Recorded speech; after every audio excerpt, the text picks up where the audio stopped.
Bismillahirrahmanirrahim. Assalamualaikum warahmatullahi wabarakatuh.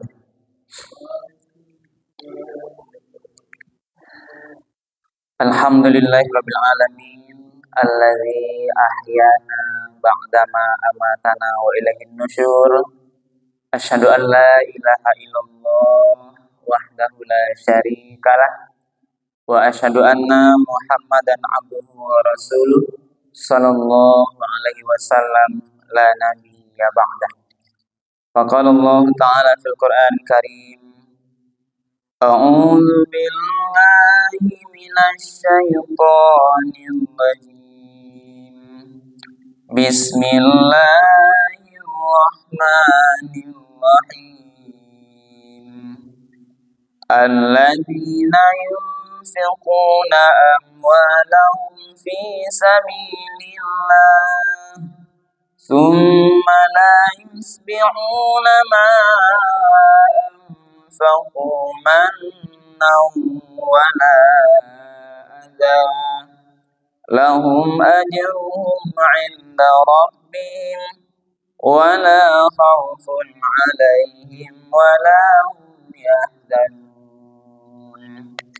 Shadaqallahul azim. Bapak-bapak, ibu-ibu, hadirin kaum muslimin, jemaah salat pada subuh yang dimuliakan Allah. Kembali marilah kita sama-sama menyampaikan kalimat puji dan syukur. Alhamdulillahirabbil alamin. Segala puji bagi Allah Tuhan semesta alam, karena di pagi yang penuh berkah ini kita bersama-sama masih bisa melanjutkan ibadah salat subuh kita secara berjamaah. Alhamdulillah kita semuanya pagi ini dalam keadaan sehat walafiat. Lai siap sada Bapak Ibu. Alhamdulillah. Lai kan yang makan sahur tadi. Lai alhamdulillah. Kita sampaikan salat dan salam kepada Nabi kita Nabi Muhammad sallallahu alaihi wasallam yang telah meninggalkan Al-Qur'an dan sunnahnya sebagai pedoman hidup kita bersama. Ibu dan Bapak, pagi ini kita lanjutkan tausiah kita semalam. Judulnya adalah ada dua larangan dalam berinfak. Ya, Ibu? Kita malam lah kaji betapa besarnya pahala infak atau sedekah. 700 kali lipat itu minimal. Bahkan Allah bisa labihan 1000 kali lipat, 2000 kali lipat, bahkan tanpa bisa dihitung. Karena Allah ini rezekinya maha luas. Tapi juga harus kita pahami, Ibu dan Bapak. Dalam ayat lanjutannya, baru akan diberi pahala infak sedekah itu 700 kali lipat atau lebih itu, dia harus memenuhi syarat kita. Tidak boleh lakukan dua hal. Nah, kalau yang dua kau lakukan, maka pahalanya sia-sia, bahkan tidak diberi sama sekali. Ya Pak Ibu? Nah, baik, nah, inilah dasarnya Al-Quran Surah Al-Baqarah 262. Kalau malam tadi kan 261, ini dilanjutkan ayat ini. Bagaimana Allah berfirman? A'udzubillahi minasyaitonir rajim. Bismillahirrahmanirrahim. Alladzina yunfiquna amwalahum fi sabilillah. Jadi orang-orang yang menafkahkan hartanya itu di jalan Allah, summa la yusmi'una ma anfaqu mannaw wa la adha. Kemudian dia tidak mengiringi. Jadi ketika nyebar infak itu tidak dia iringi dengan apa yang dia infakkan itu. Yang pertama, manan. Dia tidak menyebut-nyebutnya. Nah, jadi orang berinfak itu kenapa? Kalau ayat ketika dia berinfak itu, dia tidak suka atau tidak menyebut-nyebut infak sedekahnya. Tidak dia pamerkan. Nggak pula dibuatnya buat di status, update status di Facebook dia. Ini kan hanya sekarang. Biar infak ke masjid 1.000, udah tahu orang sedunia kok. Alhamdulillah, Ramadan ke-10 bisa memberikan sedikit rezeki 200.000 rupiah ke masjid. Nah, contoh. Ini kan sederhana. Berarti apa yang dimaksud ayat ini berapa? Dalam infak sedekah itu, kalau bisa sekuat mungkin ibu apa? Nah, ini menjaga hati. Tak boleh awak ria dalam infak sedekah. Hatiku barek menjaga apa ibu? Karena ria itu adalah ini bagian penyakit hati yang tak nampak dek mata. Payah mendeteksinya orang tu ria atau tidak. Maka ibadahnya harus kita murnikan keikhlasan kepada Allah. Kalau ibadah apapun bentuknya termasuk infak ini, kalau ada rasa berinfak ingin dipuji orang lain, ingin mendapat sanjungan orang yang dermawan, itulah habis itu. Sio-sio. Nanti ada yang berikutnya. Berarti apa maksudnya? Maka mari kita menahan diri. Tahan diri. Kalau keluar infak, silahkan infak ibu bapak ke masjid kemana-mana kepada fakir miskin. Tapi ini dianjurkan etikanya atau akhlaknya dalam infak adalah janganlah sampai ada awak acuk-acuk menyambut-nyambutnya. Apalagi terang-terangan ibu bapak. Nah, dalam kali ini berapa? Ini ada kemarin pertanyaan jemaah juga ibu bapak. Ba'a hukumnya pengurus musaji membacuan infak jemaah. Ya Pak? Kan ada tuh kan? Ketika infak apakah di karayo atau bilo-bilonya kan atau diumumkan di situ disampaikan ini sebagai pertanggungjawaban donatur masjid atau harah. 1. Si fulan 1 bulan Januari 2000. Bulan itu sekian. Disampaikan tertulis. Kemudian hari raya, pengurus masjid dikumpulkan jemaah sebelum mulai salat tarawih itu, salat raya Idul Fitri itu dibacakan. Infak si fulan 500.000 sianu diberikan. Nah, jadi ini benar. Hukumnya. Nah, dalam kajian fikih benar Pak, bolehkah infak itu disebut atau diumumkan atau dibacakan? Jawabannya adalah boleh. Nah, ini fikih ya. Bolehkah infak itu disebut-sebutkan? Boleh. Tapi ada syaratnya. Nah, adalah syaratnya boleh. Ada 2 syaratnya. Yang pertama bagi pengurus yang menyampaikan atau yang mengumumkan infak sedekah atau yang menuliskan itu, dia hanya punya niat sekedar untuk berlomba-lomba dalam kebaikan. Itu bagi pengurus. Hanya untuk agar jemaah berlomba-lomba untuk berinfak sedekah. Tidak ada maksud lain untuk mengangkat derajat seseorang, untuk memuliakan, untuk memuji seseorang, tidak ada kesitu pikirannya. Jadi selagi pengurus hanya untuk berlomba-lomba mengajak jemaah berinfak ke masjid, tanpa ada tujuan yang lain, itu dibolehkan. Itu bagi pengurus. Nah, kan dulu kalau disampaikan, mungkin lain tapancang yang lain berinfak sedekah itu dibolehkan. Yang kedua syaratnya apa? Bagi orang yang berinfak, orang yang dibacuan sedekahnya itu apa? Dia harus bisa menjaga hatinya tidak ria dalam berinfak sedekah. Apa yang paling baik Pak? Karena manusia kau lemah. Lemah apa? Karena kita kau suka dipuji, suka disabut dakek nan rami. Pasti awak senang hati awak apa ke infak awak, infak keluarga awak dibacuan pengurus di muka orang yang rami berapa? Sebagai manusia yang fitrah awak, itu pasti ada rasa senang awak, bangga awak. Ya Pak Ibu? Hah? Indah dong, Mak. Iko garis lurusnya. Kalau indah alhamdulillah. Nah, apa maksud tadi? Ketika awak disampaikan di bacuan itu, ada rasa awak ria di sini. Ada rasa kebanggaan wa di sini. Sehingga hilang beko lillahi ta'ala wa ikulah yang jadi masalah ibu dan bapak. Nah, jadi kalau dulu itu rasa bisa wak jago, pengurus bisa menjaga dengan niat hanya untuk amalan berlomba-lomba dalam kebaikan berinfak sedekah, sementara jemaah atau orang yang memberikan sedekah itu ketika dia disebutkan namanya itu dia kuat untuk menjaga hatinya tetap tunduk lillahi ta'ala, tidak ada rasa ria di hatinya. Silahkan dibacakan. Tapi kalau rasanya baik ibu bapak, sembunyi-sembunyi jelek pak sedekah. Baik, karena Allah pasti tahu. Nah itu ya. Malaikat pasti mencatat. Dibacuan tidak dibacuan pengurus, tahu malaikat ibu apa? Tahu. Pulang orang sudah di masjid ibu apa? Tidak ada orang nampak lain. Ibu masukan infak di celang itu 1 juta bu.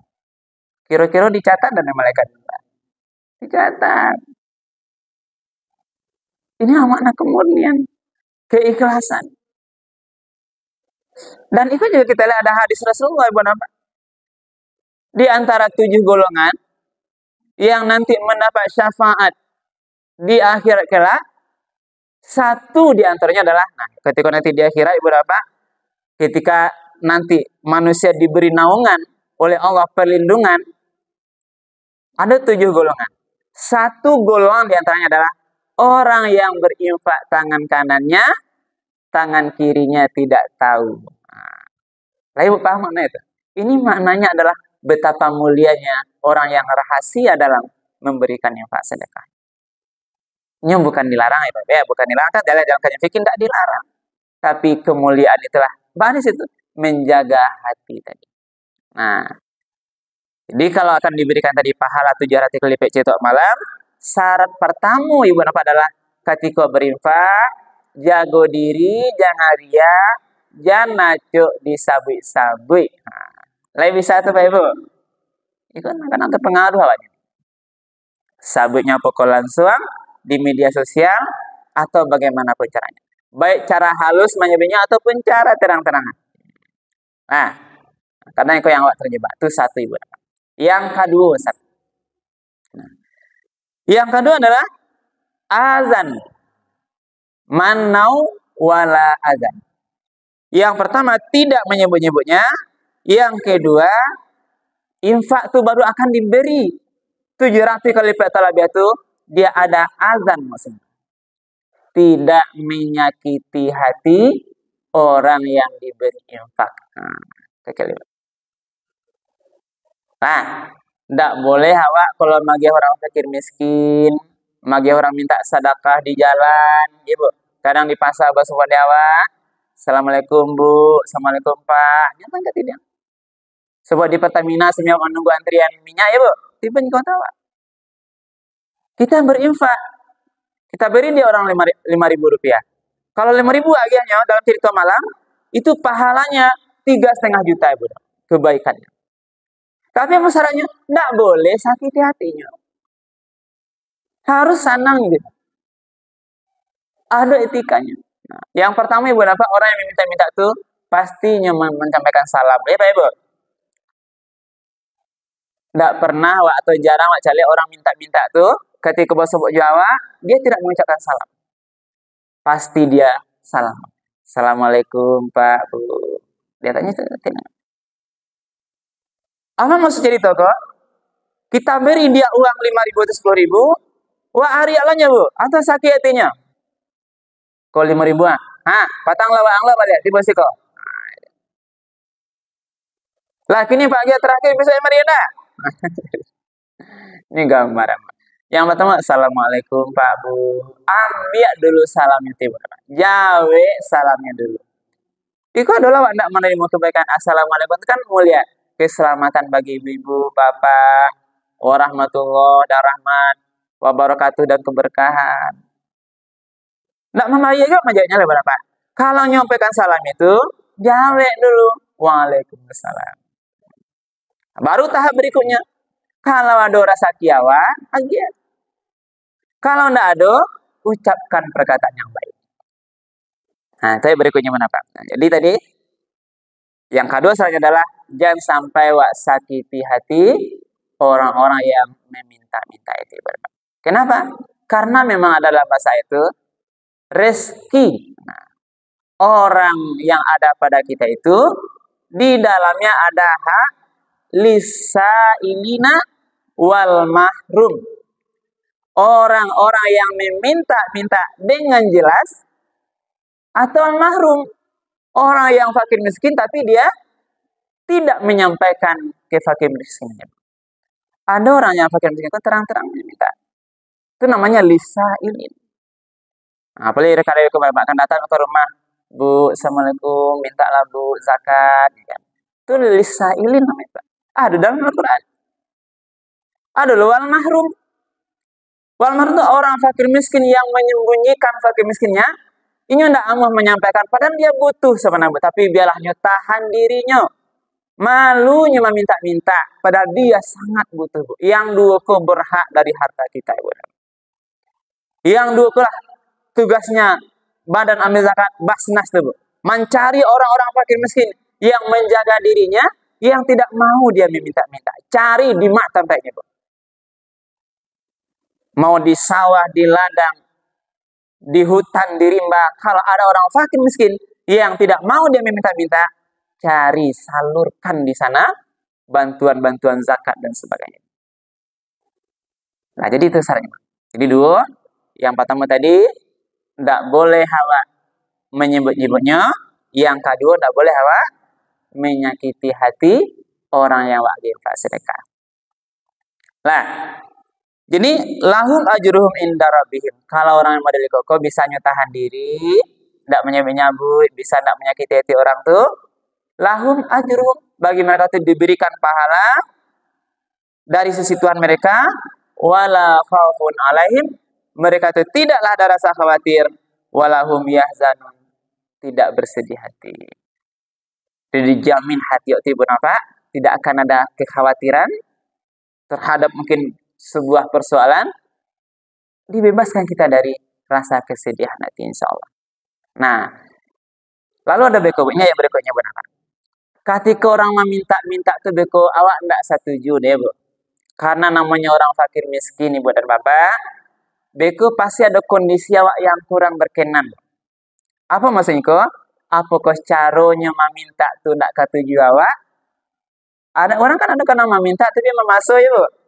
Ada Pak Ibu? Ndak bagih dan tuh sini sama. Lah ada kode awak ndak magihnya beti assalamualaikumnya Pak. Tapi diamnya baru tuh. Sehingga tiba ndak setuju. Atau bekonya lewat ibu apa? Ada dari pakaiannya, dari tampilannya, dari bahu badannya yang tidak mengenakkan kita. Namanya orang miskin mungkin tidak sempat mandi berapa. Tidak sempat. Berbau ada baunya gitu. Atau pakaiannya yang compang-camping, yang tidak baik. Sehingga ini kondisi-kondisi yang menyebabkan kita tidak berkenan, tidak senang. Nah, baca caranya. Nah, inilah di sini berapa. Ada panduannya betapa Islam ini mengajarkan akhlak etika yang sangat mulia terhadap orang meminta-minta yang tidak kita setujui, baik caranya, gaya bicaranya, pakainya, baunya dan sebagainya. Apa kata Allah? Qaulun ma'rufun wa maghfiratun khairum min shadaqati yatba'uha adza. Yang pertama ibu dan bapak, qaulun ma'rufun, perkataan-perkataan yang ma'ruf. Nah, dan memberikan maaf itu jauh lebih baik daripada sedekah kita berikan tapi menyakiti hatinya. Wallahu ghaniyyun halim. Allah Maha Kaya lagi Maha Penyantun. Apa makasih banget? Kalau tidak katuju dewa yang tadi kita sebut itu qaulun ma'rufun, kecian sajalah kata-kata yang ma'ruf, yang baik, yang menyenangkan hatinya ibu bapak. Tidak boleh sakit hati. Nah, apa lewat harianya, wak hardinya, wak caci pakainya ibu bapak. Nggak boleh. Jaleh apa ibu? Nggak boleh. Ibu adanya apa ibu? Nyalah jaleh miskin kita. Kalau seandainya Allah agiahnya rezeki yang banyak ibu apa? Mungkin lebih baik dia dari kita lagi pakainya. Tapi ini kondisi Allah mentakdirkan. Ibu ndak boleh berpikir pokoknya meminta-minta kerajanya sebagai profesi itu ndak keraja ibu bapak ndak perlu pikir itu. Pokoknya kalau awak ndak katuju doh, mengecek yang elok-elok saja lah. Tibanya kok anak-anak atau apa, assalamualaikum, jadi waalaikumsalam. Nampak anak ketujuh dah ada, nah jadi kecen, minta maaf ke, deh pak, mohon maaf pak, sedang ndak ada rezeki kini. Doa baru di kami bantu ya Pak. Mudah-mudahan beko apa tuh anak dapat rezeki yang lebih di tempat lain. Ya Bu. Lainnya lah. Sana ngatanya Bu. Sana nanti. Daripada yang tadi. Ndak katunya dia Pak. Hah? Madi. Nah. Bisa angkul apa yang minta sedekah? Mandi lu di. Nah, macam-macam nih. Itu kita jauhkan ya Bu. Nah, wa maufiratun dan memaafkan. Nah, kok maksudnya maafkanlah kok gayanya ndak elok, cara mengeceknya, maafkanlah kok pakaiannya ndak setuju dengan bantuannya, maafkanlah kok masih ada bau badannya yang belum mandi dia. Maafkan, Bu. Maafkan. Nah, jangan nampak di hati apa? Rasa kurang berkenan. Inilah kemuliaannya Bu Napa. Kenapa? Allah katakan Allah tuh Maha Kaya. Jadi saya pernah punya kelebihan harta rezeki yang kayak yang punya yang banyak ibu apa? Allah Maha Kaya udah awak. Jangan sampai awak sombong awak, jangan sampai awak menghina orang-orang yang tidak mampu ibu apa. Wallahu halim. Jadi inilah ibu apa? Inti kajian kita pagi hari ini agar nanti pahala sedekah atau infak kita itu diterima oleh Allah dengan pahala yang berlipat ganda, termasuk nanti agar kita nikmati di akhirat kelak, mari kita jago yang ikut. Jangan acak-acak disabui, jangan sampai kita ria atau kita menyakiti hati orang yang kita berinfak sedekah. Kalau sama ria tadi ibu nampan ya berikutnya kita simpulkan saja, itu sama jo bagaikan batu licin di atasnya ada debu, ini nampak kita. Lalu tiba hujan labe, disiramnya batu licin tiba apa? Habis sadonya pahala sedekah. Itu ayat berikutnya tuh. Nah, ini disampaikan kepada apa? Kallazi yunfiqu malahu ri'an nasu fa masalu kama salis safwanin, perumpamannya sama dengan satu batu licin alaihi turab, di atasnya ada debu. Nah, ini buku pahala infak tadi. Yang anggap berpahala tadi, tiba hujan labe wabilun fatarakahu soda. Tiba hujan labe habislah balik batu licin itu, tidak ada yang debu. La yaqdiruna ala syai'in mimma kasabu. Besok di akhirat kita tidak bisa mengambil manfaat dari infak sedekah itu. Kalau awak tanya besok kepada Allah, ya Allah, mate pahala awak patang bayi infak kamu saji 10 kotak keramiknya. Ya Pak Ibu. Awak tanya besok di akhirat, rupanya lah hilang. Kenapa? Karena awak ria. Awak sampai-sampean enggak ada lagi. Mate pahala dulu bagi fakir miskin 500.000. Di pasarnya, kalau tanya kepada Allah kan, tidak ada lagi. Kenapa? Karena kita memberinya itu menyakiti hatinya atau ria. Itulah ibu apa? Di mari kita ikhlaskan hati. Ketika Allah berikan kelebihan rezeki, silahkan kita keluarkan.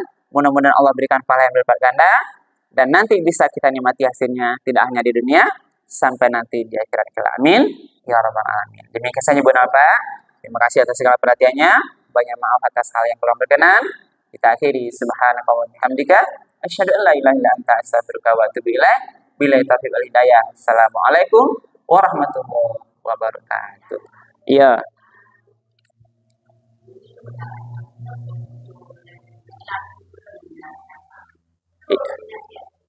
Iya.